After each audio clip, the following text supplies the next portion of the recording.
Hi, everyone. Welcome to another episode of Q&A about business, innovation, and managing life.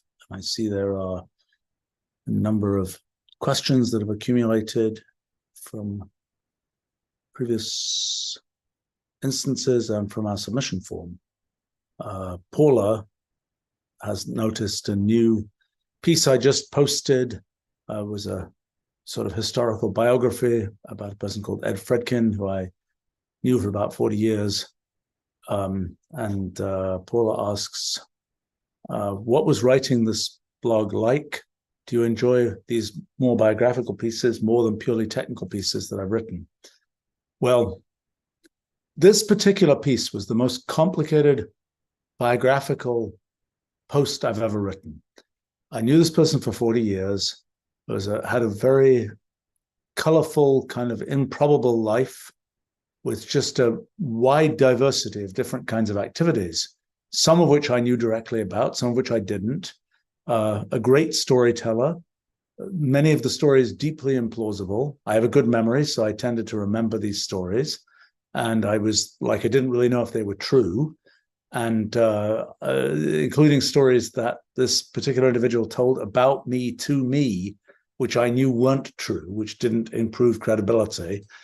And so this was really a complicated process of trying to sort of track down what was actually true, what wasn't, trying to, once I kind of had the raw material, actually writing the piece, which ends up being quite long. I think if you print it out, it's like 150 pages or something.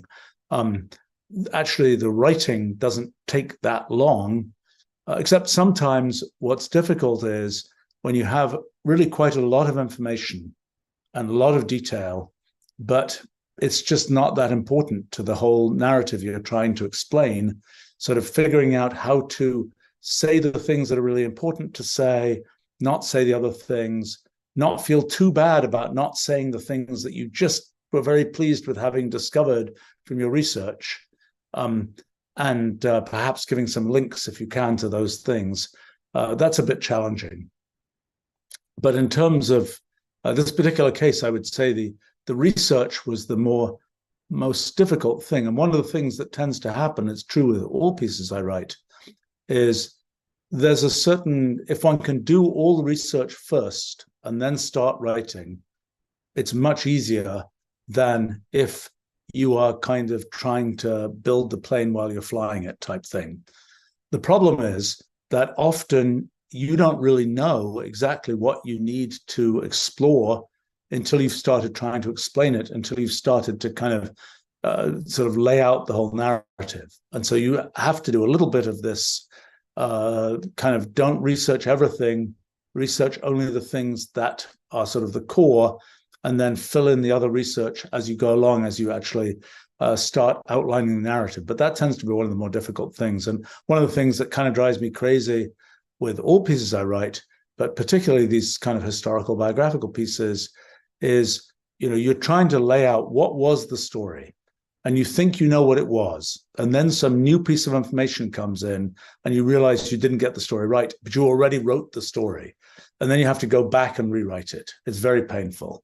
That's the thing. I suppose one of the features of doing biographical pieces is sometimes you just have the feeling you should just say, this happened, this happened, this happened. I don't know how they were connected in this person's life, but this person, this particular individual did a lot of stuff with computers, was in the Air Force, for a while, was the president of a television channel, had a whole bunch of startups that didn't work out, et cetera, et cetera, et cetera, was a professor at MIT for a while, blah, blah, blah, lots of different things. And you might just say, well, just put them all in, kind of mincemeat style. But in fact, it turns out there's a thread that joins all these pieces together. And nothing kind of happens just sort of out of the blue. It's all things that there's a kind of a thread of development that gets there. And I think that's true of people's lives in general, that very little that people end up doing is just sort of completely out of the blue. Sometimes there are opportunities that come out of the blue, but usually when it comes to something which one is sort of developing a paradigm for thinking about, ending up becoming expert enough to be able to do it and so on, there's a thread that led to that. And often sort of finding these is a big puzzle in these kinds of pieces of biography. And sometimes, you go back and you look at material and you kind of have to, it's a big challenge to find, can you actually find that information? Is it in this particular case, I went and actually looked at physical archives. I talked to a whole bunch of people. When you talk to people, it's always challenging because people have a habit of, they'll tell you some story because they kind of remember it, but actually their memory isn't quite right. And it's kind of always challenging to give the expectation to people that, look, it's really hard to remember stuff that happened 50 years ago. And, you say it once, you might not get it right the first time. That's okay. Let's work through and try and understand how these pieces could fit together and try and see if we can reconstruct what must have happened and so on. So it's a bit challenging. In terms of I would say the things that for me are the easiest to write is when I am kind of, when things are sort of flowing freely and where it isn't something where I'm trying to take something where I've got a huge bunch of facts and I'm trying to puzzle match them together to kind of get something of reasonable length and that sort of makes sense to people. And it's also not something where I'm kind of just describing sort of technical things. The things that are easiest for me to write are the things where I have an idea in mind, and it's kind of a little bit like what I do in these live streams of, given something which I'm trying to say, it's just a question of sort of the mechanics of getting it written. That's very satisfying when one does it because it feels like it flows rather freely. And, often when one reads it through, when one's trying to sort of proofread it, one's like, oh yeah, this isn't bad. This is, this is communicating what it's trying to communicate fairly well. So that's always sort of satisfying to do. And in the case of doing technical kinds of things, it's always a question for me of, can you grind it down to be as sort of as simple as possible? And then there's often making pictures and so on.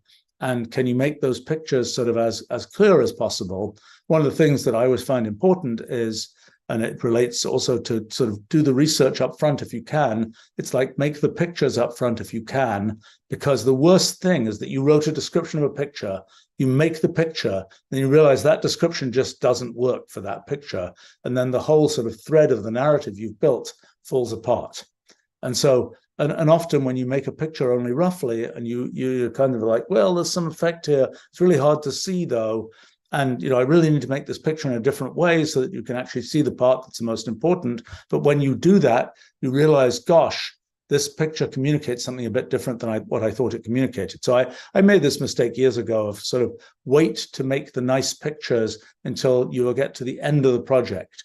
That's a mistake. You should make the nice pictures as early as possible, because that way you kind of, you learn things from the pictures yourself and you get to know what you're actually describing. Let's see.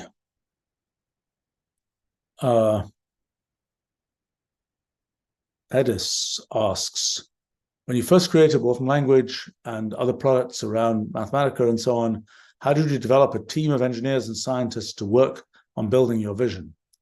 Well, it's been a very long time story. I mean, it's 36 years since I started all of this.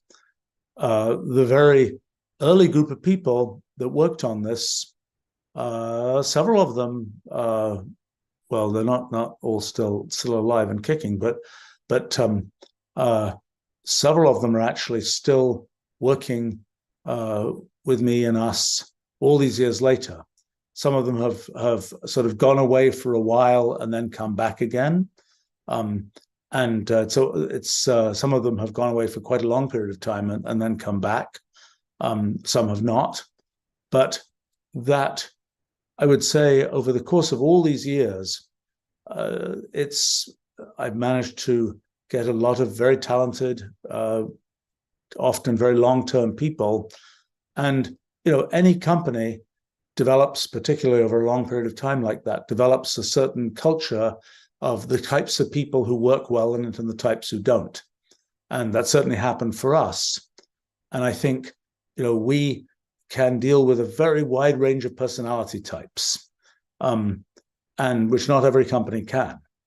And I would say a very wide range of kind of, I don't know, approaches to life, cultural, attitudes, all this kind of thing. That we managed to do, I would say, very well. We tend to find people who are like, just get the work done really well. Don't have a lot of sort of posturing around it, so to speak. Don't do a lot of kind of corporate politics around it. The way to success is to actually do great work, which is not true in many companies. In many companies, there's a lot of, get ahead by doing sort of internal politicking rather than by delivering great work. Also, there's a certain, I would say, perhaps even humility about, we're not humble about the projects we do, by no means. We work on very ambitious, that couldn't possibly be possible type projects. But on the other hand, when we're actually doing things, there tends to be a sense of, we're just doing the work. We're not kind of trying to do the work in this very fancy way for the sake of being fancy, so to speak. We often do intellectually complex things, but not because they are buzzword compliant with some particular thing that is, the fad of the day, so to speak.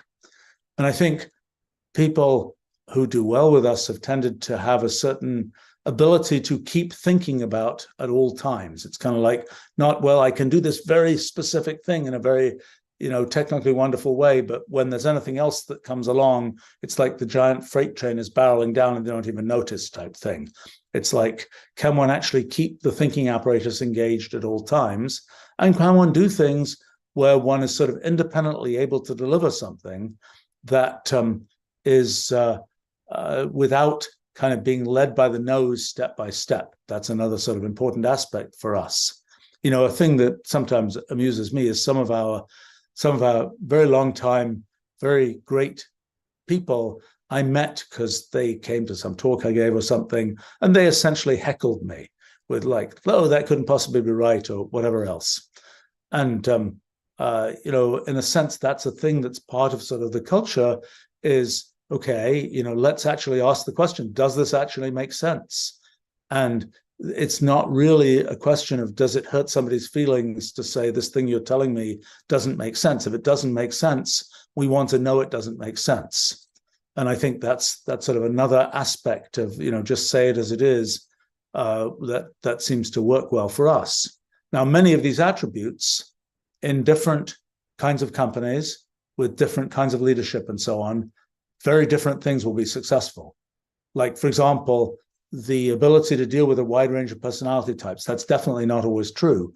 And when you have a sort of a small initial group, depending on how it's led, I mean, for example, in the group that I had at the beginning, many of them had really not interacted much with each other, and they really mostly interacted through me. And even at that time, 36 years ago, it wasn't like everybody was sort of in the same place, kind of meeting with each other all the time. Not really. I mean, it was really a kind of hub and spoke type situation, more so than a kind of, people working with each other type thing. Now, as an organization gets bigger, an important thing that you see is that sort of stops happening and that people are able to work with each other. Like, for example, right now, we have our new Wolfram Institute, which is sort of slowly growing, and it's still in the small enough number of people that it's kind of very much of a direct sort of hub and spoke type model, so to speak, where it's a very small number of sort of leadership people, and they're dealing directly with sort of everybody who's involved. And that, in a sense, that's good when one sort of doesn't know what's going on. As the organization gets bigger, it is important that people, that you don't, there are many kinds of things that can be resolved by peer-to-peer interactions or interactions with kind of lower level management folk that don't need to come sort of all the way to the sort of main leadership of the organization. And as you scale it up to tens, hundreds of people, those kinds of things sort of almost naturally seem to, in my experience, seem to develop. just the very sort of having a bigger pool of people with whom to interact helps with some of these things about, oh, do you have to ask the senior person every time some sort of trivial thing happens, so to speak. So I think, an important point to make about recruiting people to sort of follow a vision is, it depends on who you are, who's providing the vision. You have to find people who are a fit for you. There are plenty of people I see in our organization where they're managed by somebody, and I'm like, my gosh, it's great. They're doing a fantastic job. And the person who's managing them is really working well with them. I couldn't possibly manage that person if it was me directly doing it. Wrong type of person for me to interact directly with. I mean, for example, for me personally, perhaps it's one of my weaknesses, but when I work with people and I'm like interacting with them in a sort of a direct way, so to speak, and I'm kind of like, let me tell you something, an idea. And they're like, I don't understand. I'm very slow. I'm not getting it in real time. I find that very frustrating, and it doesn't work well with me. Even if the person is actually completely brilliant, and if you give them half an hour, they'll come back and understand it completely. For me, because of the particular way that I work, it's kind of like in real time, do you understand what I'm talking about? And let's see if we can make progress from it. That is an important aspect for me. It's not an important aspect for other people who manage in a different way. So, that's one thing. Another thing about sort of communicating vision of organizations, getting the vision communicated to multiple people so that they sort of align with that vision is non-trivial but very important. It tends to be the case that vision originally comes from one person or a very small number of people, and then they have to be able to communicate that vision energetically enough that other people get it and can follow it. And sometimes that's non-trivial, particularly because the outside world is telling you, hey, you have this funky vision out in this direction. There's a much more ordinary thing over here that the rest of the world believes, oh, you should revert to that mean. And if you're trying to lead an organization which has some sort of visionary direction, that's deadly. You don't want to have your employees kind of reverting to the mean. I mean, this is something we've seen a bunch of times because we like to implement things in Wolfram Language because we just spent the last 36 years sort of building this tower of automation and technology to let us implement things very efficiently. And occasionally they'll be like, oh, well, I kind of know Java better, and so I should implement it in this. And it's like, well, no, don't do that. It's a bad idea. First, because we actually believe in our technology stack, and this is sort of our vision that things are better done this way, even though, the thing you learned in your CS class might be how to write, Java classes or something. That it's for us, we believe in the technology stack we built. And by the way, it works really well. And it's sort of the wrong thing to be not using it, but that it takes some forcefulness often, sometimes really quite great forcefulness actually, to sort of insist on the vision, so to speak, and not let people kind of revert to the mean in some way. So I think that's a thing. Now, it also is the case when you recruit people, there's a question of sort of what level of I want to do my own thing and not your thing do you end up with? What level of kind of ego and so on makes sense? It is the case that if you have a strong vision and you're trying to get people to follow that vision, if the people who come in say, well, I've got my own vision and it's different from your vision, and I want to follow my vision and not your vision, it's not going to work.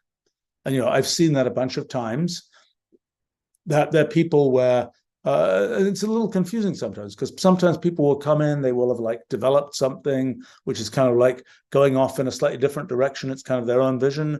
And then they'll come into our organization and they'll just be thrilled with kind of the leverage you get from a larger organization, and they'll very rapidly align to the vision that we have.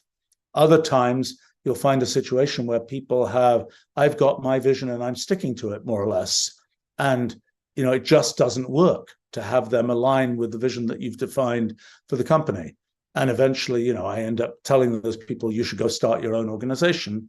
And sometimes that works out well, sometimes it doesn't, but it's something where it's never going to work for them to be like always looking over their shoulder saying, I don't, I want my vision. I don't want the vision that is here. Now, it has to be said that one of the things that I've certainly found happened over the years is people say, well, I've got this vision and it's different from the vision of the company. But actually, when you kind of take it apart, you realize, well, you know what? 3 out of 4 elements of that vision are really well aligned. It wasn't obvious because the thing you were emphasizing was some piece that seemed like it wasn't well aligned. I mean, it maybe even more extremely, one could say that sometimes there's a wrapper on somebody's vision that sounds very different. But then when you take it apart, you say, what is that vision really about? It turns out it's really aligned with, for example, a vision that we might have at the company. Let's see. Hockey asks, advice for students returning to school in the coming weeks. Well, it's probably a little bit different for college students and high school students and graduate students and so on.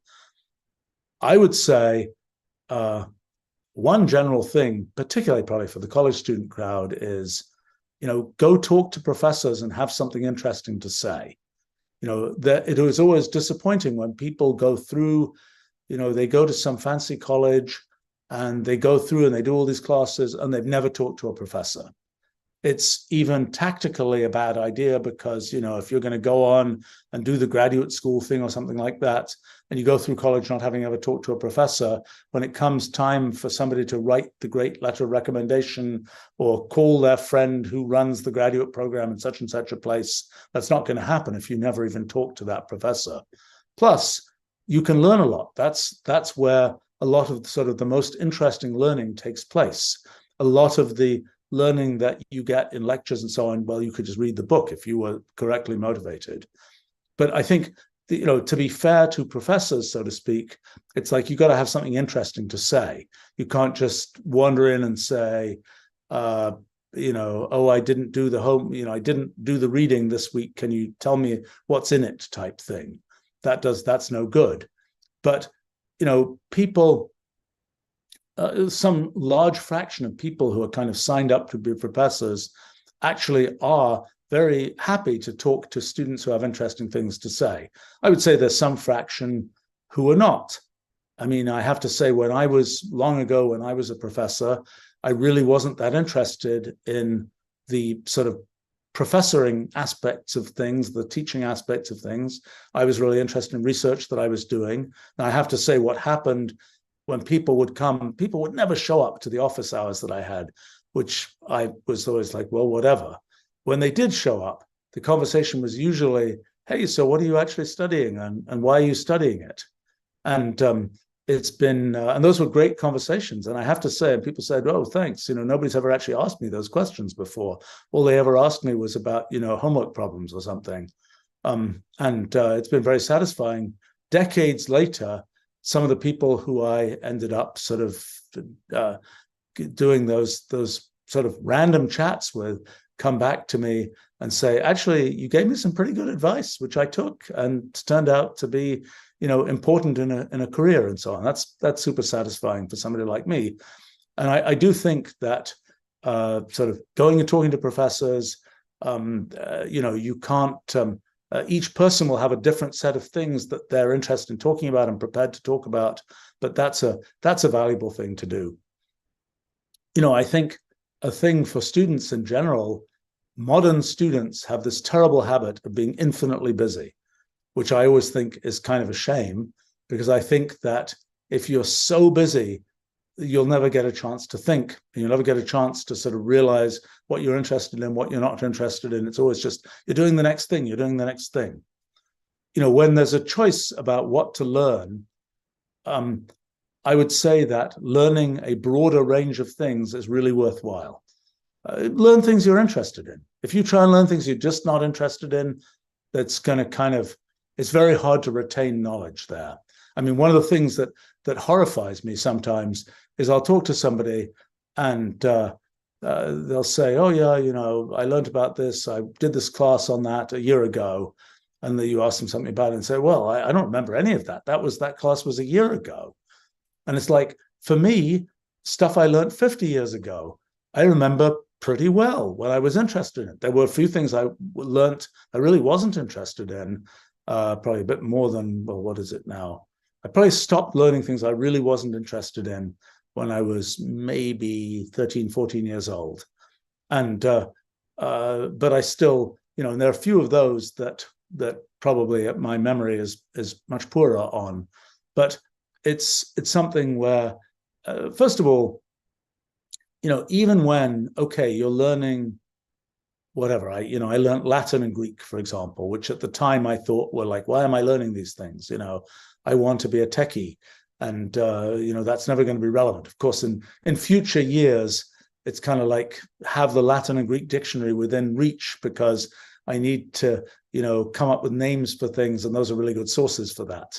So, I kind of made a fool of myself, so to speak, my younger self, in terms of the fact that those did turn out to be worthwhile things to learn. But they're even, again, I didn't really realize it at the time, but the fact that Latin, for example, is a language with a very simple structure where you really understand kind of the grammatical ways in which a language was put together, that's the kind of thing that I'm interested in now. And the fact that I know those things about, case endings and inflections and this and that and the other is very useful for random things that I'm doing. So there's, occasionally there's things that I learned that I really didn't want to learn, and I've never used them in my life. But an awful lot of stuff that I learned has turned out to be useful. I think it's also the case that every time you learn some new subject, you learn kind of a new way of thinking about things. And the more ways of thinking about things one has, the better off one is at working on lots of different kinds of things. You just never know whether the sort of way one learned of thinking about things when one learnt, well, let's say history, is that going to be relevant to understanding something that one wants to do in some business type situation or whatever else? Or when one learnt something about math, is that relevant to something that one wants to do in some question about marketing or some such other thing? And often it is. And I think that one of the things that I would say I didn't do as well at as I might have done when I was younger, although it was not terrible at this, is any subject that you are ending up learning, there are interesting things there. It is, to almost anybody. It's like you say, well, I'm just not interested in X. I don't know. That's very unimaginative. Even if you have to learn X, and it's like, it seems kind of boring. Well, I bet there's things in there that to you, if you find them and you think about them right, it's like, hey, this is actually pretty cool. I really, I'm interested in learning about this. If you're learning about, let's say, math, and it's very it's done in a very mechanical way, which it shouldn't be, but that's a different issue. It's kind of like, okay, but if you're interested in kind of stories about things, it's like, well, go find out who are the people who invented this math. What was, how did they come to invent it? And by the way, when you learn about how that happened, it often is very helpful in understanding the actual math itself. But maybe that's an angle on it that you find interesting, even if you don't find the mechanics of actually doing the math so interesting. But there's ways to get interesting stuff out of almost anything. And I would say that some people are very definite in, I want to do this, I want to study this, I have this end goal in mind, and then they have a very clear sense of what they should study.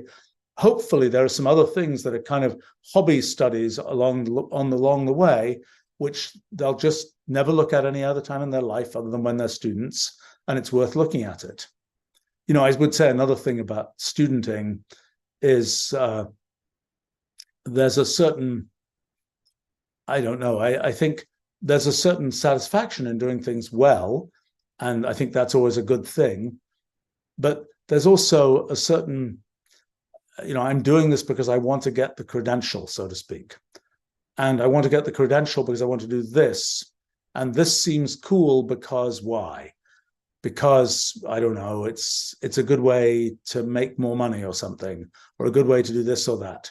It's often challenging for people to know, what is actually going to be fulfilling to them. And often they're sort of proxies for that they kind of see in the world at large, and they go for those proxies, and it turns out it wasn't actually very satisfying to them at all. One area that I suppose is something of a pet peeve of mine is, there's an awful lot of people who go through very sophisticated schooling and wind up doing finance of some kind. Nothing wrong with that. It's a fine area. It's an area where one can make a very good living. And, it's sort of close to the money, and it's a place where one makes money. It is also a place that can be quite procedural. If you're fairly bright and you can kind of do things analytically well, you can just do it. You don't have to take a lot of initiative. You don't, it is something where it's a procedure that you go through and do. It's kind of like a profession, except it happens to be one that's sort of very close to the money, and in some cases has sort of unbounded earning potential. But I have to say that I see more people doing it than I think probably should.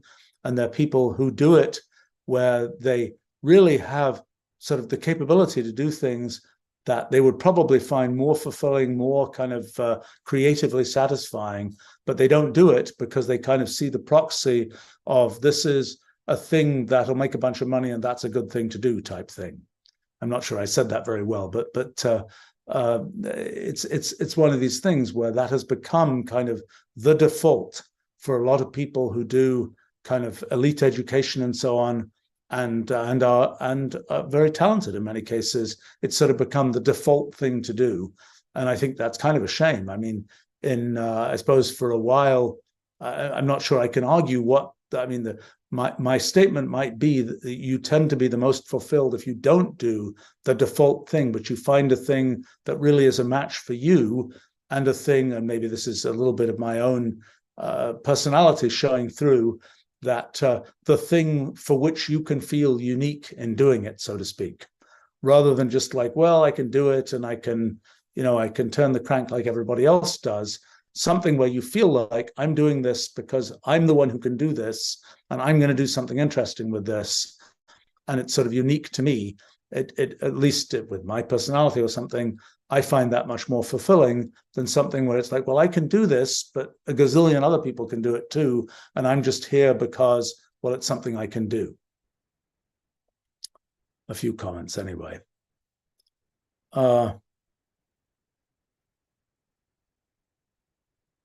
Let's see.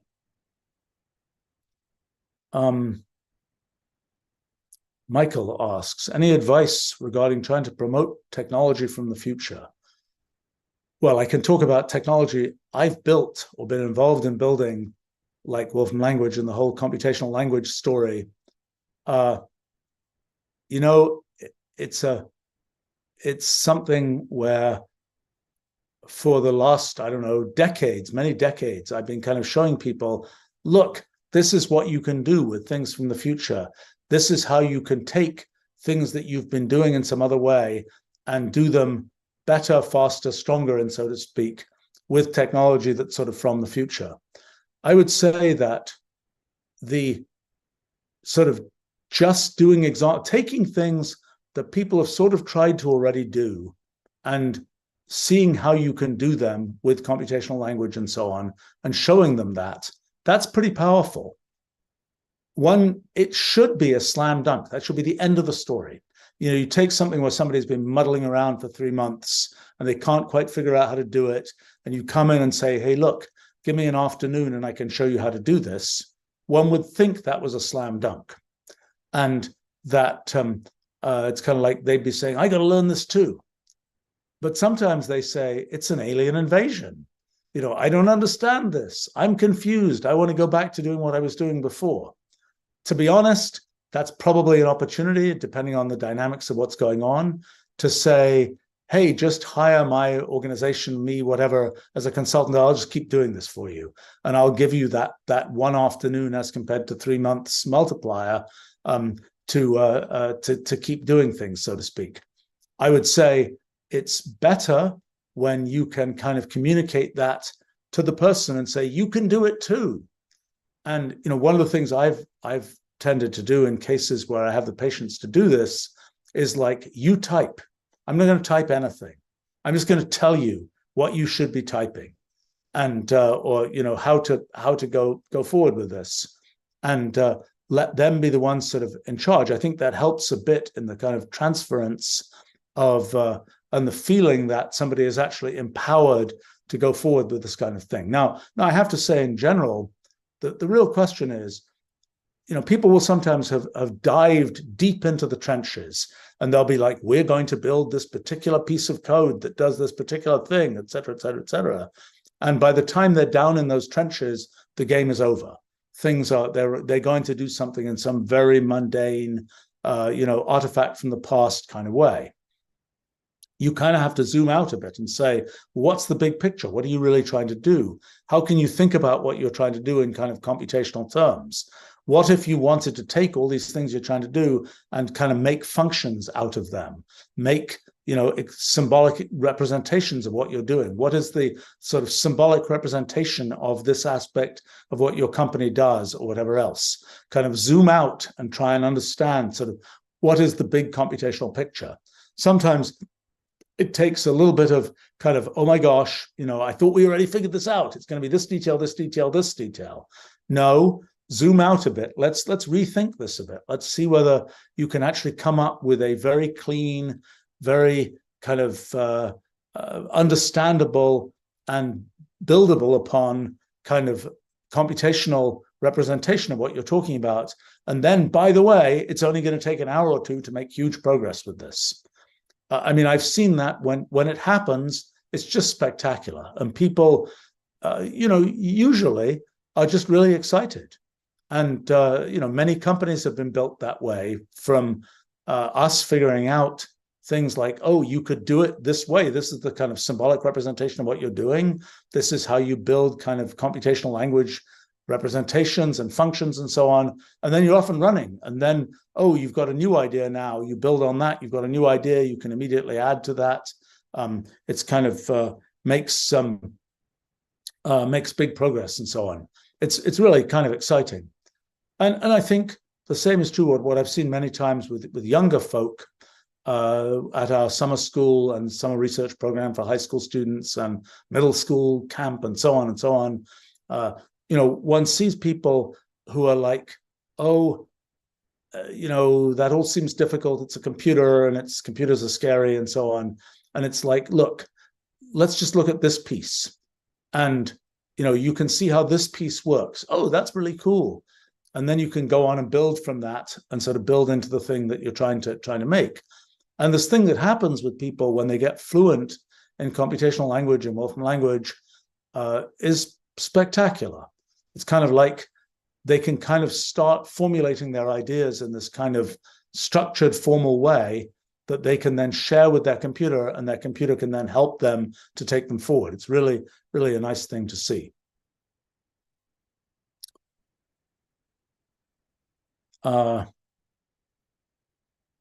Uchi says, they would really like to program, but they feel like they need to grasp every concept before moving forward. Should they give up? Seems like there's always something I don't know and something others can't explain either. How do you deal with this? Well, I have to say, this is a great advantage of Wolfram language and computational language. The fact that sort of you can understand it in fragments. It's not the case that, oh, you have to build this big piece of code before it does anything interesting, and it's really hard to get it to do anything interesting. It might be 1,000 lines of code before it does anything terribly interesting. The whole point of Wolfram language is that, like tiny, one function at a time things will take that image and do some interesting image processing on it, or we'll take that piece of text, do something interesting to it, we'll generate this interesting thing, whatever else. And I would like to suggest even a book that I wrote called Elementary Introduction to Wolfram Language. If you look at that, I would hope that would be a pretty good on-ramp to getting very serious about computation. And that book I sort of wrote it.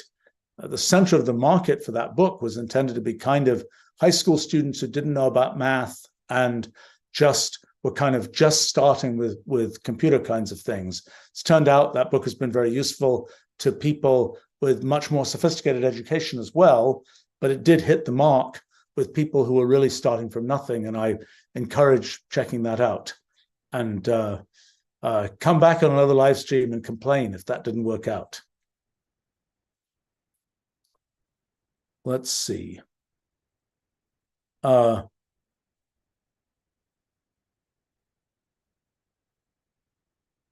see. Op comments or asks, do you think it's harder to kickstart a business than it was 40 years ago? Absolutely not. I mean, the cost of, so many things have become kind of such and such in a box, HR in a box, accounting in a box, computer infrastructure in a box.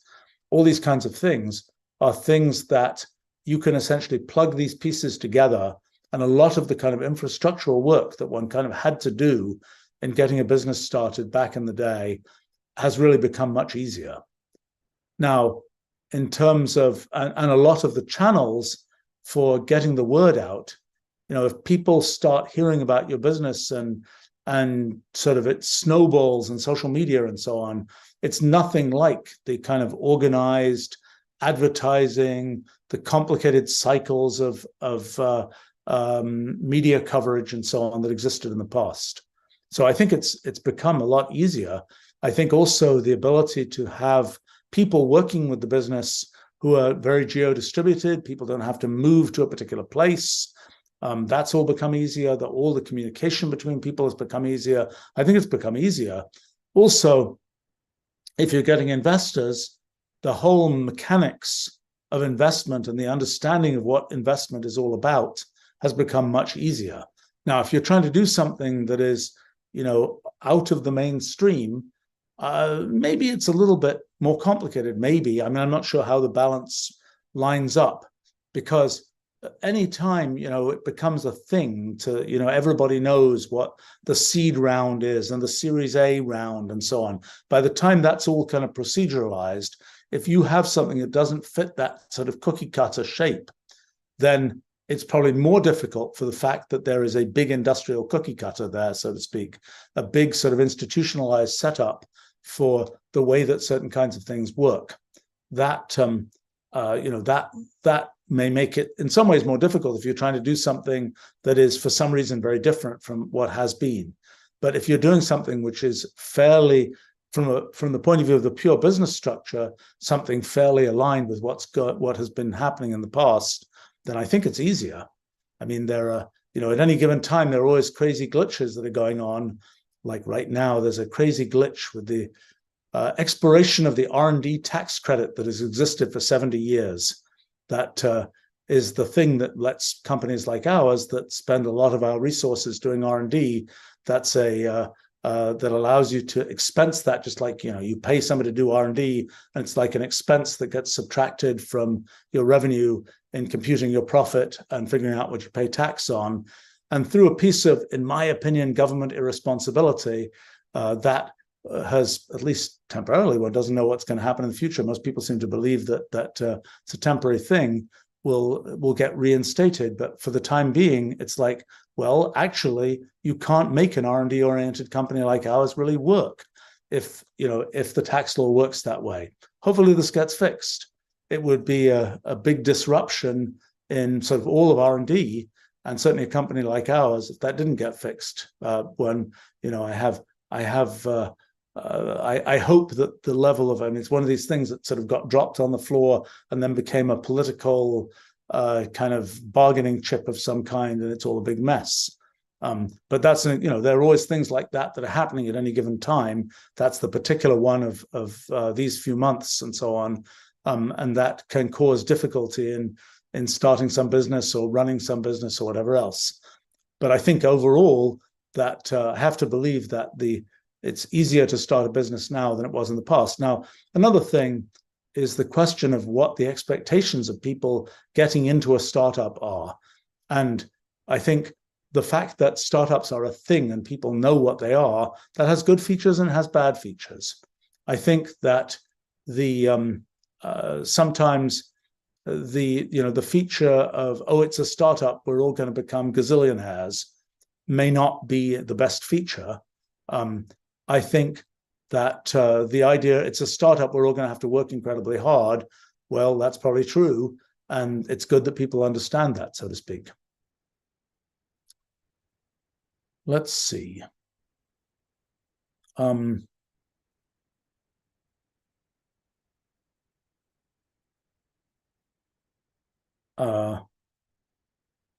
See, CRO agreeing, finance, especially quant finance, is a black hole for talent. Yeah, well,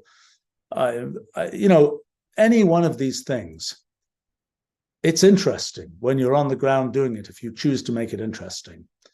But in terms of kind of the long arc of life and so on, and how people feel about what they have achieved, so to speak, there are people where the main thing they're interested in is making money. And that's a thing. And it's it can be a thing that is an end in itself. I mean, in the end, if you say, well, why do you do what you do? I can't explain from first principles why I do what I do. Why do I write some long historical biography? Well, I could say because I find it interesting, or because I think it's a story worth telling, but in the end, there's no ultimate sort of, this is why I'm doing it. And when it comes to, look, I just want to make as much money as I can, so to speak, that's for some people, that's a perfectly good end in itself. It's almost kind of a game, just how much can I sort of get into my corner, so to speak. But let's see.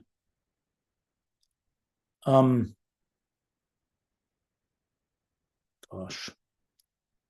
All right. Yugi is commenting, picking a major that determines your life career at age 18 seems daunting. What advice do you have?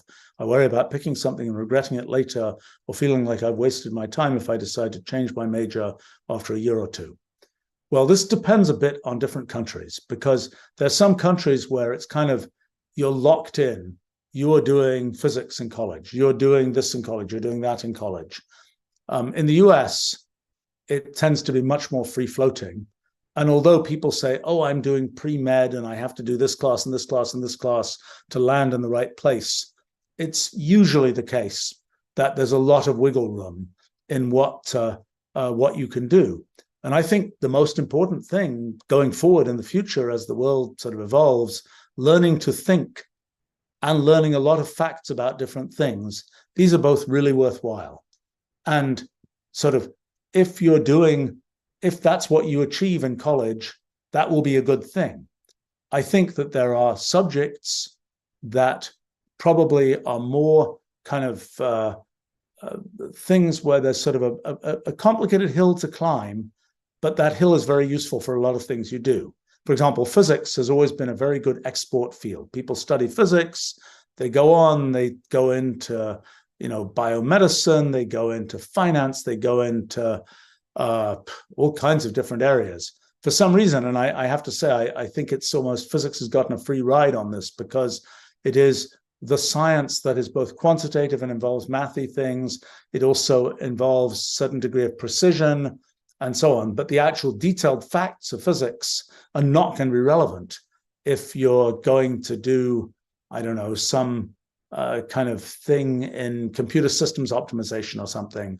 But the general methodology of physics is sort of almost unique in the world today as being very useful. There are other fields that have a certain degree of exportability. I would say math for abstract thinking is a pretty good export field, but it tends to be the case in many places that math is very narrowly defined, and the people who become, math majors, sometimes being a math major is a good deal, because actually the requirements aren't that stringent and you get to do all kinds of other things, and you can just tag that as that's my major. And by the way, people say, oh, wow, you were a math major, that's impressive. As opposed to, oh, you were a communications major, people aren't going to be so impressed. Or you're a business major, people aren't going to be that impressed with that.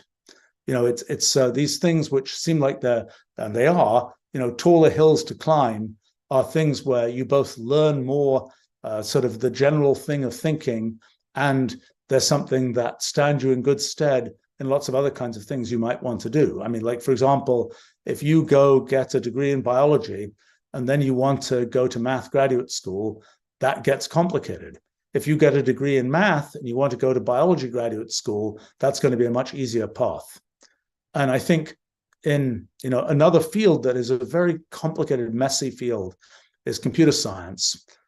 There are things in computer science that should be great export field kinds of activities in data science, or some of the harder theoretical computer science kinds of things. But an awful lot of computer science in college has turned into essentially trade school for learning to program, and the best programmers typically haven't ever done any of that stuff. It's really not that. Sometimes people are learning things which are kind of industry plug compatible in a kind of trade school type of way. But I think it's something where people have had the point of view, oh, I go get a degree in computer science, I can do anything, and people are impressed. Well, people are less and less impressed as more and more people have those degrees. And it's not true that you can go and do anything. It's computation is really valuable for doing things, but the real thing you need is kind of computational thinking, which is actually rather different from what's taught in a lot of computer science education, which is really about the trade of programming, and programming typically in low-level languages, in things where, gosh, in 10 years, nobody's going to care about that skill. And then you're kind of in you have a legacy skill that is not the thing that is the leading edge today, so to speak. So I think some schools have this kind of core curriculum idea where it's just like, you take this whole range of classes that covers, ancient philosophy through some human language, through some mathy kind of thing and so on. And that's, I think, a good thing if you don't really know what you want to do. That's a sort of a good thing to learn from and so on. I think that so my feeling is, if you do have the opportunity to just take classes that you just happen to think are interesting, that's really worthwhile, because you're going to get much more out of something where you go into it saying, hey, I'm just really curious about the subject, and I know enough about this particular class that I'm not wrong about what they're going to teach in this class. It's not like, oh, it sounds cool to learn about, I don't know, some aspect of exoplanets or something, but then when I get in the class, it's all sort of detailed computations in celestial mechanics I don't care about type thing. I thought I was going to learn about astrobiology or something, and I'm actually learning about orbit calculations, and that's not what I wanted to learn about, so to speak. So long as you know what's actually there, and it's something where it's interesting to you, it's, I think, a worthwhile thing to do, because the retention of something that you're actually interested in learning, and just, I don't know, I think it revs people up to learn things they're interested in, and sort of doing things you're excited about is always worthwhile.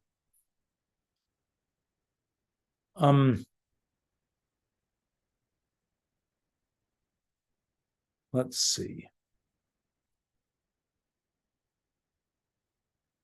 Des comments, some industries just squeeze the juice out of bright young people until there's nothing left, and you're replaced. They mention finance, consulting, law, advertising. How do you avoid this? Well, in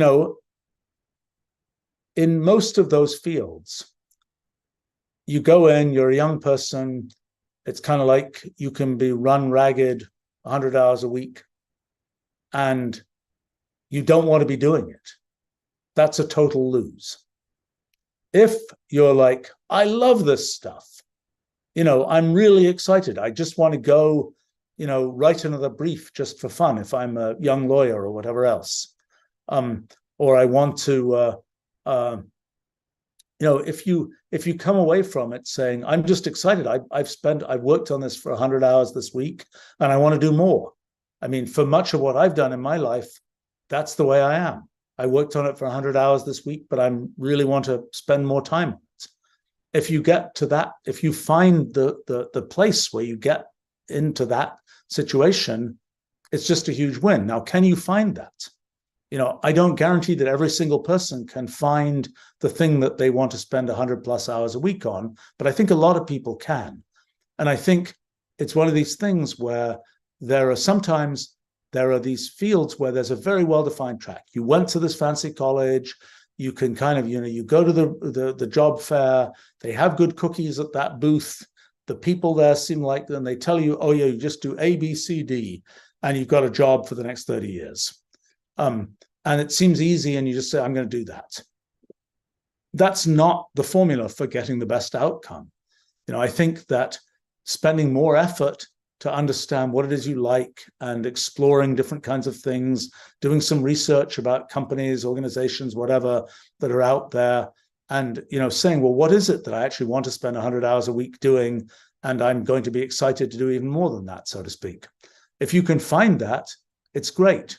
If you are part of the, let's just hire 200 people from this place and put them on the treadmill, so to speak, put them on the production line, run them through, teach them how to make a PowerPoint presentation as a consultant or whatever else, put them out on the road, send them around the world, on a plane 5 days a week type thing. And, if you let yourself be put in that position, then yes, you'll go through that process. Now, I think there are some people who get into that situation and they say, and they thrive on it. And they're the people who become the leaders of those organizations in later years. But there are also a lot who kind of burn out of it. And I would say that the difficulty comes if they don't burn out quickly and they keep going for a decade or something long enough that they've got, the family, the mortgage, the this, the that, the other, and then they're kind of locked in. If they burn out in 2 years and they're like, well, I made some money for a couple of years, and now I want to do what I really want to do. I want to go off and be a teacher or go to graduate school in this, ancient literature subject or whatever else it is. And it's cool that I made money for a couple of years. I did something that was sort of interesting and sort of fun while it lasted, but I didn't really want to do it, and I kind of burnt out of it. So long as they get out of it fairly quickly and don't get to the point where they have a lot of life commitments, I think that can work. I mean, there's more complexity with the whole, student loan repayment stuff, which I don't understand terribly well. But I think that's, again, one of these things where, you're only, it's a question of sort of how you set things. I think sometimes when I see people who say, I'm going to do this thing, for a few years, if a few is a 2 or 3 or 4, they can get out of it. By the time a few is a decade plus, they'll typically stay doing it most of their career. Even if they say, I'm going to do this to make money, and then I'm going to go and do what I really want to do, which is study this obscure area of fundamental science or something, they'll never get back to that. And the thing that always surprises me is people say, I really want to do this thing. It's like, well, you're doing this job, but you're sitting on a plane a lot of the time, going around doing your consulting jobs or whatever else. And, what do you do on the plane? You watch movies on the plane. Why aren't you doing this thing that you were passionate about doing, this fundamental science research or whatever else it is? Why don't you spend your downtime doing that rather than just sort of burning time, so to speak? It's very rare that people actually do that kind of hobby thing in my observation, at least. And I've always thought that was surprising. And it's even rarer that people kind of get back to it after a long time away. Let's see. But by the way, in the original question here, comment about picking your major at age 18 and so on, and deciding to change after a while, I kind of think that anything you learn that you wanted to learn was worth learning. And the only time when you lose is if you do something because you're trying to line these pieces up to get to a place that you want to get to, that you think is desirable, but then it turns out it wasn't even that desirable to you, and you've done these things that you never wanted to do. That's where you lose. I think, if you did something you were really sure you wanted to be let's say a chemist or something, and you do chemistry very seriously for a couple of years, and then you say, well, actually, I want to go into linguistics instead. you won't have lost anything by having, if you were interested and you retain the knowledge, maybe you'll discover how you can apply ideas from chemistry or chemistry thinking to linguistics or whatever else it is. I'm very big on this idea that people should study the things they want to study, so to speak, rather than the things they think they should study. I just think it works better that way.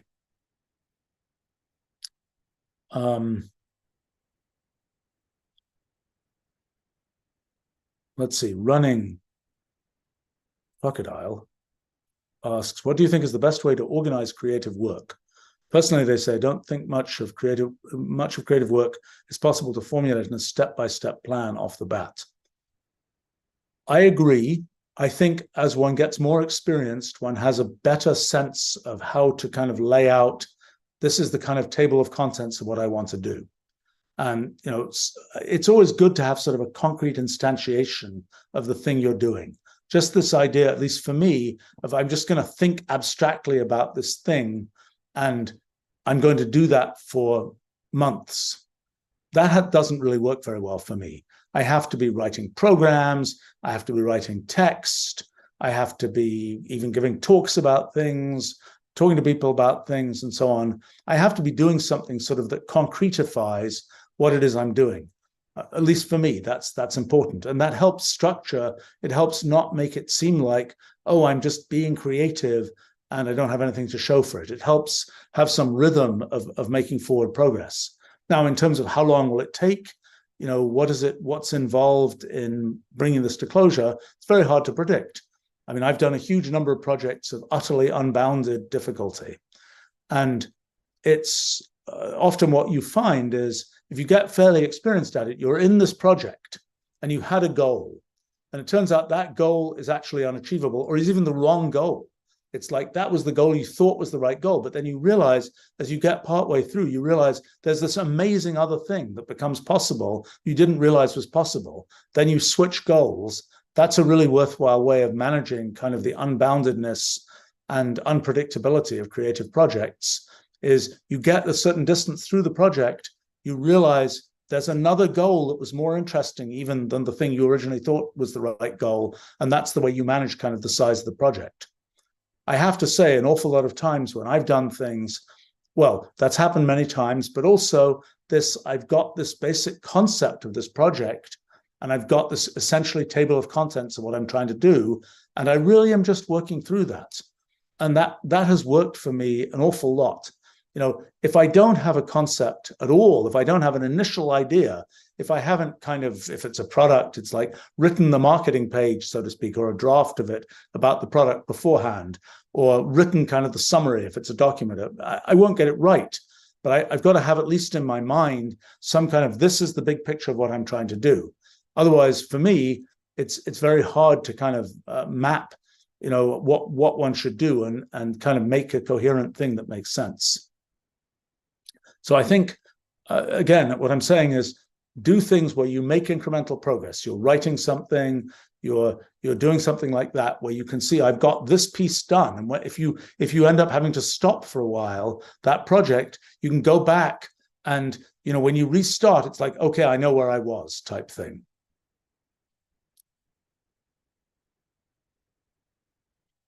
Let's see. Des comments, I envy cats with their 18 to 20 hours per day of sleeping. Yeah, well, it's always you live your life and what you remember and experience is the part of your life when you're awake. And I think it's kind of it doesn't make a lot of difference if we all slept, koala style, 22 hours a day or whatever it is. The effective lengths of our lives would just be different and it wouldn't feel any different than it does now, I think.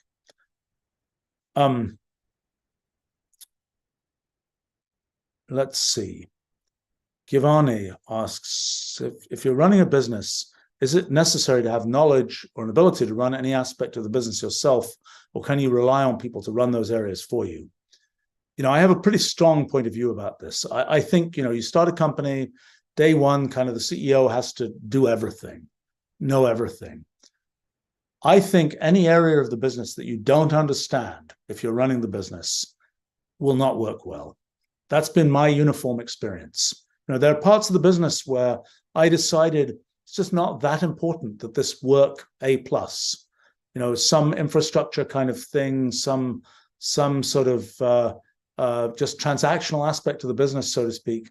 It's like, look, let's get it so it runs okay, but we don't have to be A plus in that area. In those areas, it's okay for me not to understand as much. But I have to say, whenever kind of it's turned out years later that I go in and realize that piece of the business is really holding us up, and I go in and look at it, it's like, oh my gosh, I should have understood this earlier.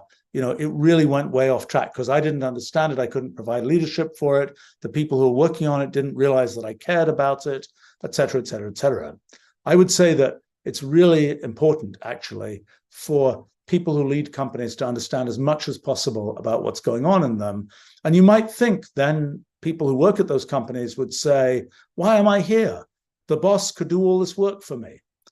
I don't think that dynamic is very common. I think that the more common version of that is, oh, I appreciate the fact that the boss understands what I'm doing and knows, what's involved in doing what I'm doing and is interested enough in it that they care about it. Like for me, I sometimes end up getting involved in, computer systems, DevOps things, or debugging pieces of code and things like this. When I, take the point of view, enough time has gone by, people haven't been able to do it. I confidently believe I'm going to be able to do it, and often I am, because I just have lots of experience and so on. It's like, well, let me take that hour or two and let me see whether I can debug this. And you might think that was a big negative for the people who've spent, a month trying to debug this themselves, et cetera, et cetera, et cetera. But in my experience, it really hasn't been. It's kind of like, okay, they say, I've learned something from this. That was cool. Okay, maybe I believe the boss is more worth being a boss than I might have thought. And also, the boss cares about what I do. And that's an important thing, I think.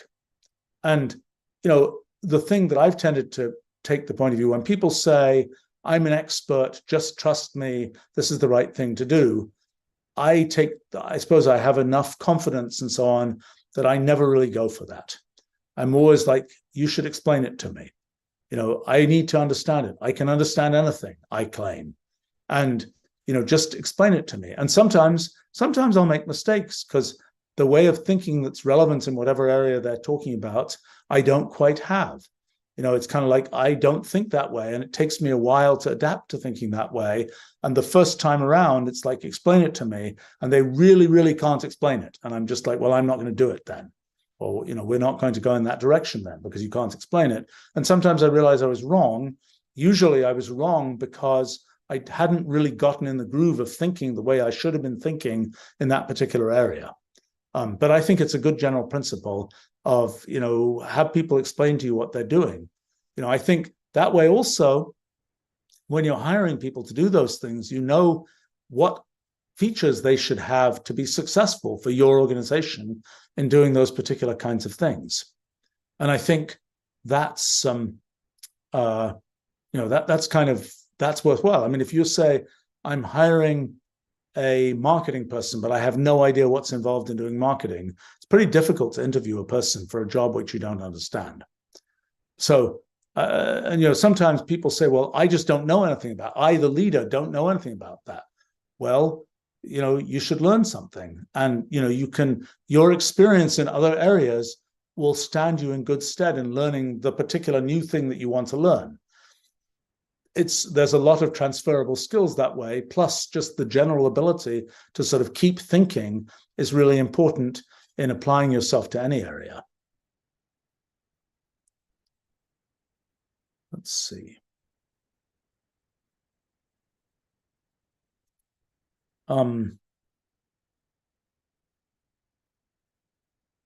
Yeah, I see various comments here from Nukatha about the fact that what you do in practice, you get better at, and what you just watch other people or read about, you don't. And I agree with that. For me, particularly, I find this, and I don't know, it's always hard to know how universal one of these things is. But for me, it's like actually doing stuff, doing a project. I learn by doing stuff. Usually it's after I've already thought about something and I'm like, I don't understand this, but I know I just need to know these and these and these things. They'll fit into the puzzle. Then I can go read something and I say, oh, wow, that's cool. They were very clever. The thing they figured out fits into this puzzle. I know what to do. That works. But if it's just like on spec, so to speak, I'm off reading for the sake of reading, that really doesn't work well, for me at least.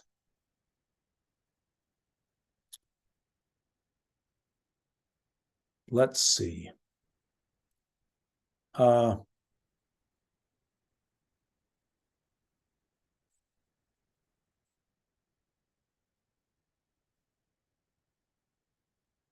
Jonathan asks, do you think philosophy is still relevant in all these areas? You know, I have never learnt philosophy in an organized way. My mother happened to be a philosophy professor in Oxford, so I was sort of exposed to philosophy in some, I mean, I didn't really know what I was being exposed to when I was, 5 years old or something like this. But I did happen to get exposed to people who would, talk to the random 5-year-old and have a, why do you believe that?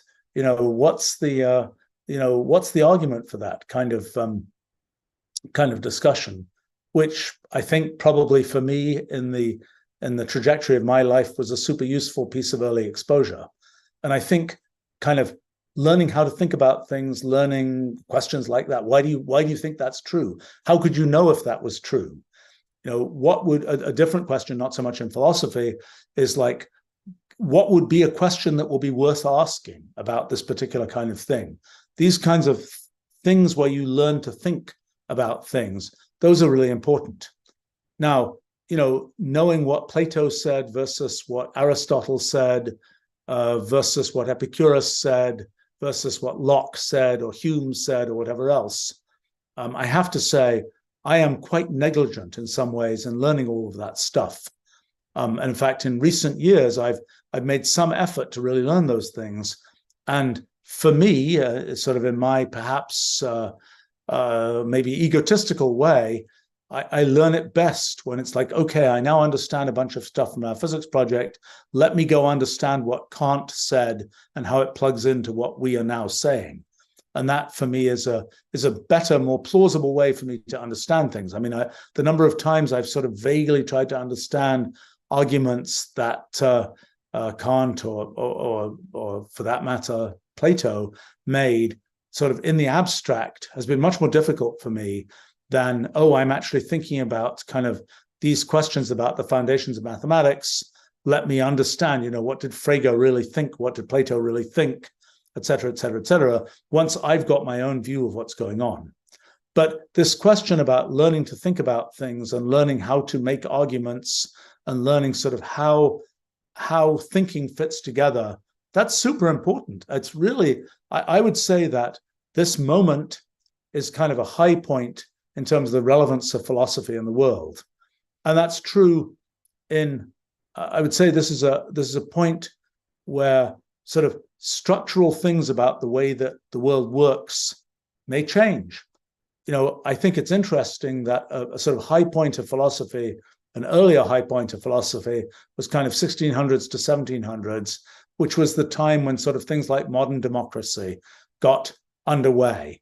And that was a time when a lot of sort of political philosophy and things like that was important in the practical world and flowed into, the making of the US Constitution or whatever else, and a lot of other kind of general thinking about how the world should be set up.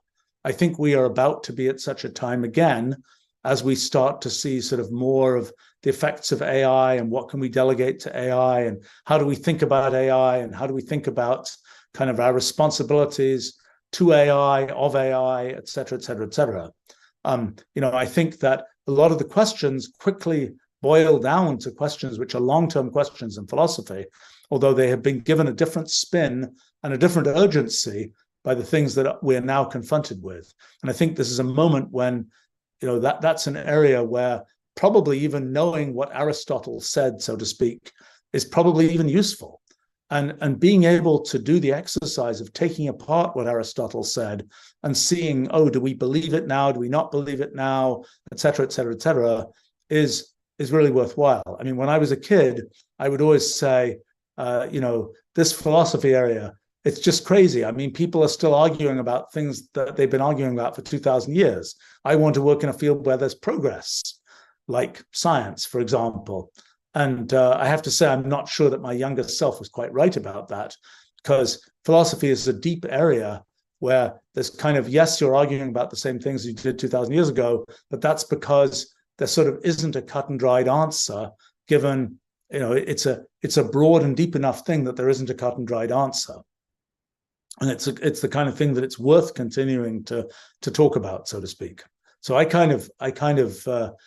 think now is the few 100-year sort of great opportunity for philosophy, and something that, well, mostly the learn to think thing is really important. I think it's kind of an interesting point that learning computational language, learning computational thinking is a formalization of thinking. Just like logic, for example, is a formalization of thinking. Philosophy is kind of a different kind of formalization of thinking. Mathematics is sort of a formalization of thinking. But computation is another formalization of thinking, which happens to have the extra sort of boost that once you can formulate things computationally, your computer can help you think that way. And I think that sort of there's a strange commonality between learning to think like philosophy teaches you to think and learning to think like computational thinking teaches you to think. There's a strange similarity between those kinds of modes of thinking and the fact that they're both about sort of generally learning to think. One might say, oh, this computational thinking thing, it's very, very STEMmy. It's off on the STEM side of things. It's only for the techie geek types. And this philosophy thing, oh, it's a humanities thing. It's off in this other direction. I don't think that's true. I think these two things kind of join.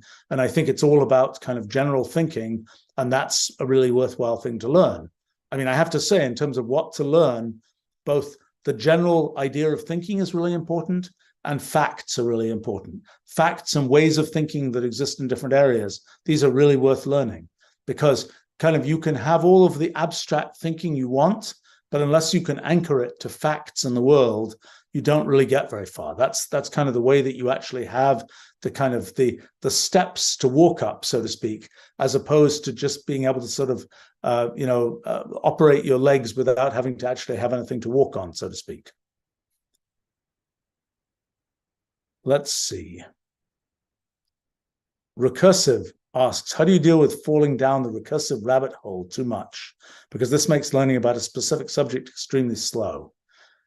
Yes. I mean, for me, I tend to have a goal. I tend to have a project I'm trying to do. And there are many rabbit holes. And I guess I'm directed enough that I'm like, well, that's an interesting rabbit hole. One thing that's a worthwhile thing is I'll collect what I found from that rabbit hole, and I'll say, that's a rabbit hole one day I want to go down. I'm going to put all the material I'm finding in a folder with a good name, and one day I'm going to spend time and go down that rabbit hole. And actually, it's interesting, in the last few years, there are several rabbit holes that I kind of identified years ago that I've now even written books about. And where, I kept that rabbit hole, I chose to be, have the discipline to not go down that rabbit hole.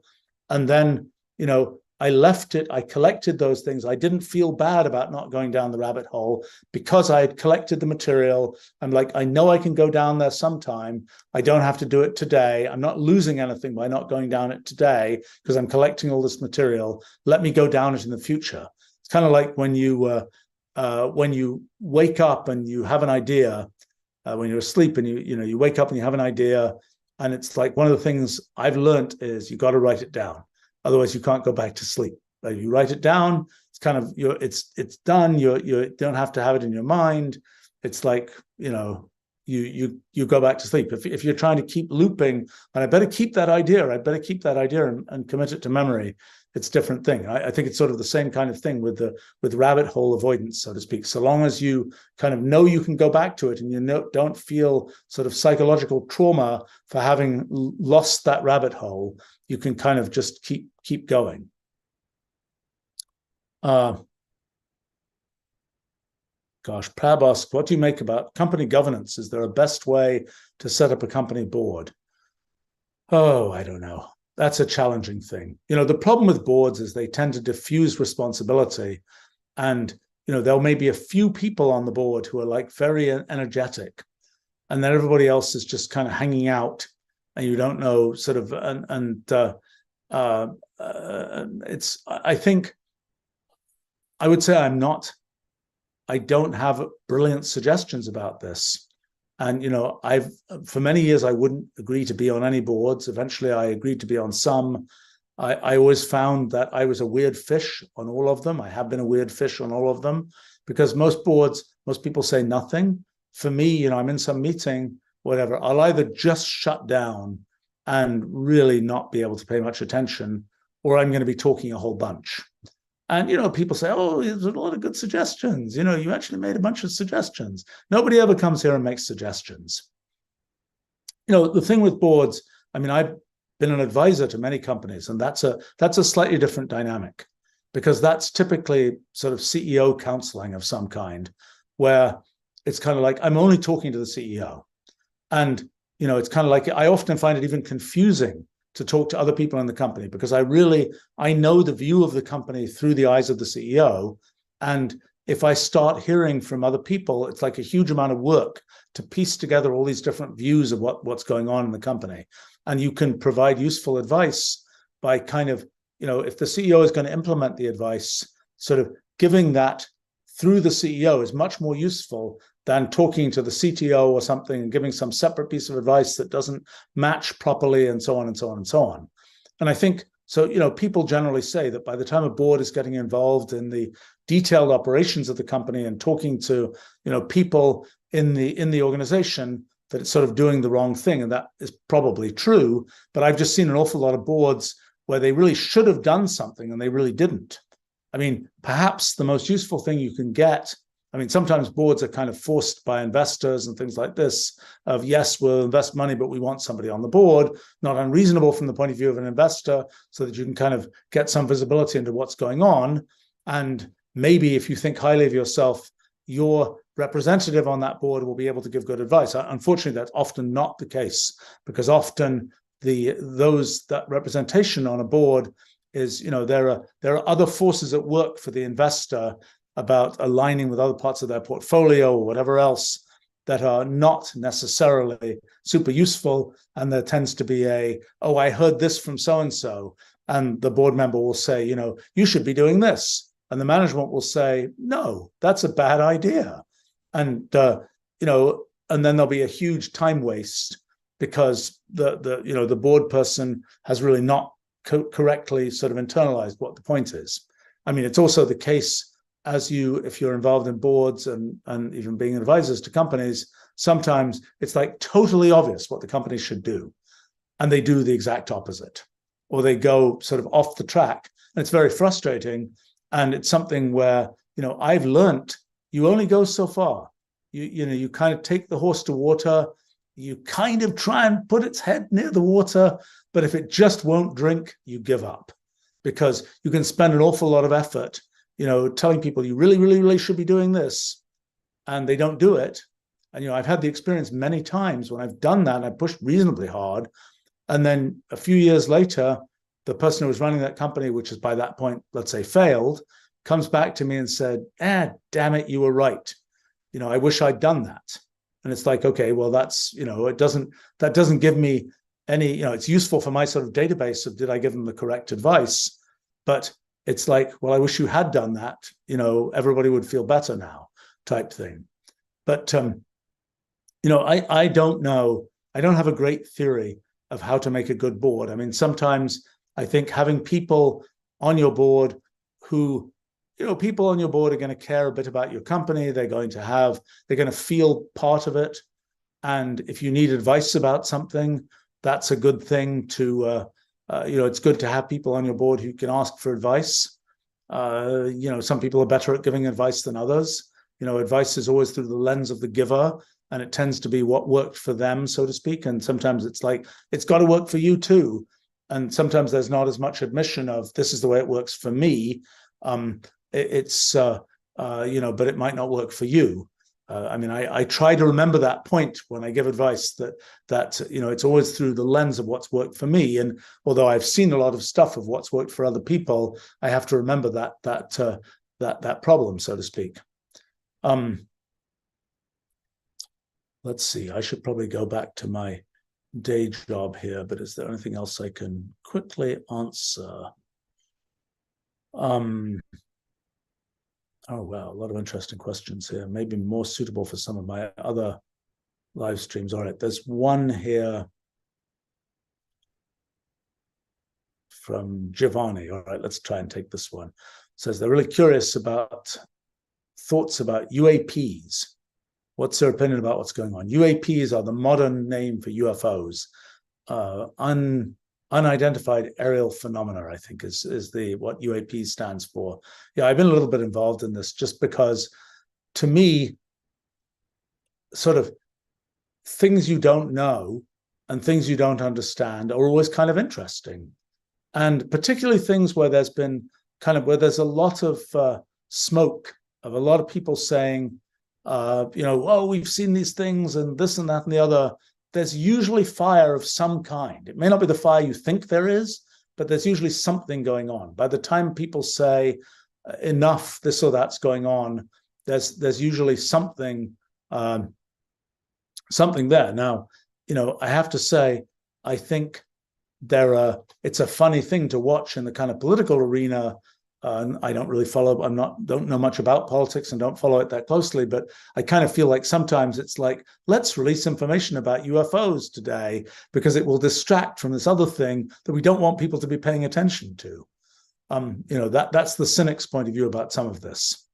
I think that when you say, are there things going on in the sky that we don't understand? The answer is going to be yes. There's all kinds of meteorological phenomena, all kinds of things where, people, I don't know whether it's ball lightning or whether it's some other kind of strange cloud formation or whatever else. There's always going to be physics one doesn't understand that's going on, and that it's very hard to predict that would happen, that you would be able to get, a spherical cloud that does this or that. I don't know whether those exist. Or a lenticular cloud. There are lenticular clouds, but one that has kind of the exact flying saucer kind of shape and that kind of falls and does this and the other.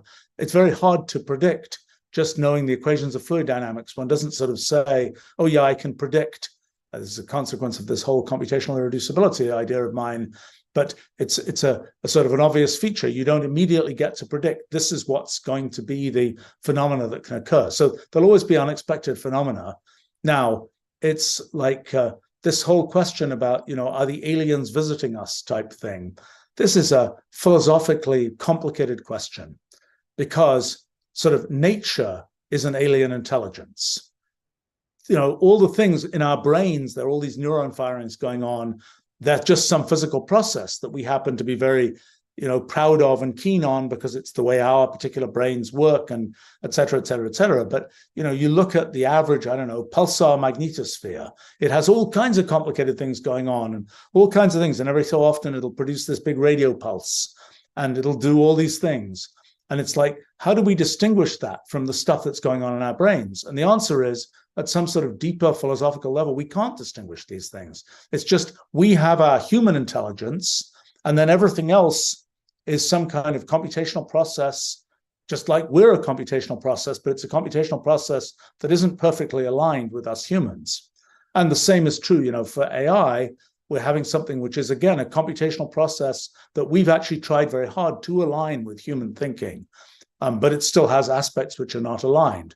So when we say, there's this thing, it's out there. Is it an alien thing?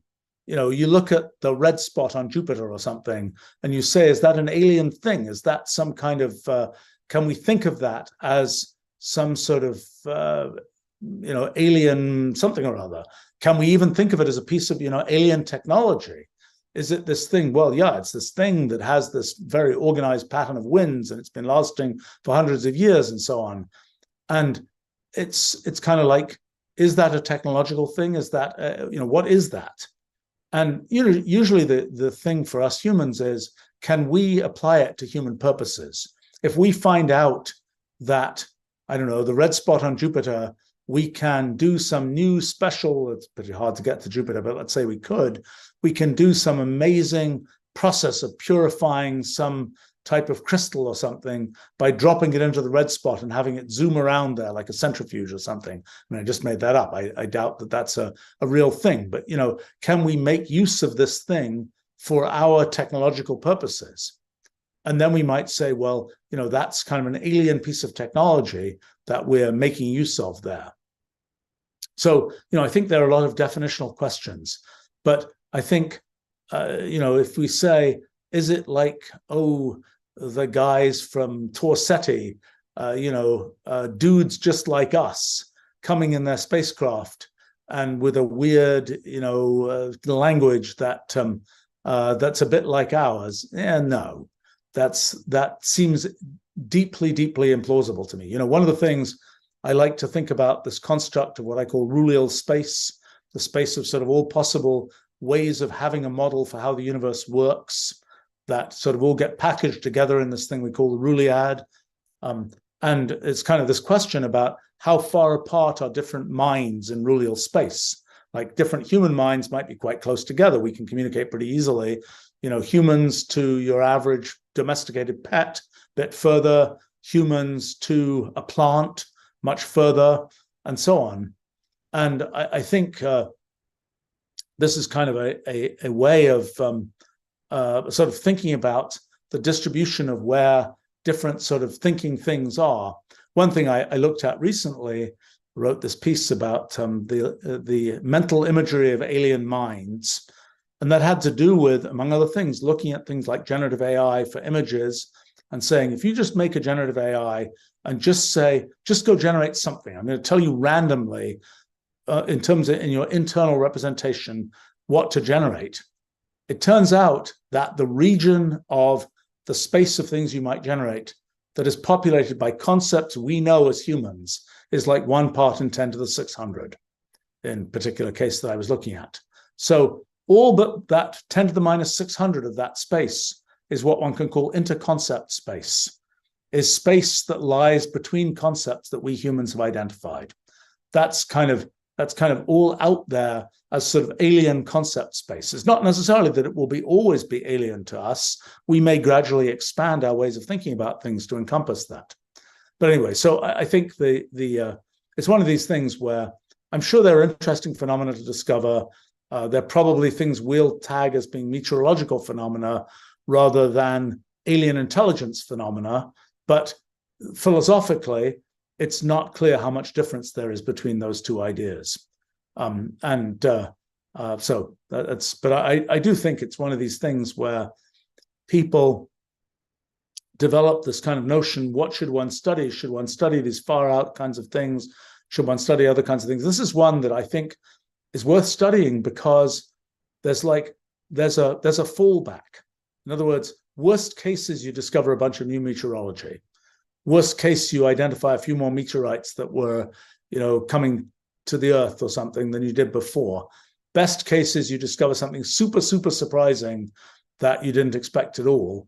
But it's something where, you'll probably discover something. The base is already something. All right, I think I should go back to my day job. Thank you all for a lot of interesting questions and comments, and helps me to do these live streams, helps me to think about things, and thanks for encouraging me to do that.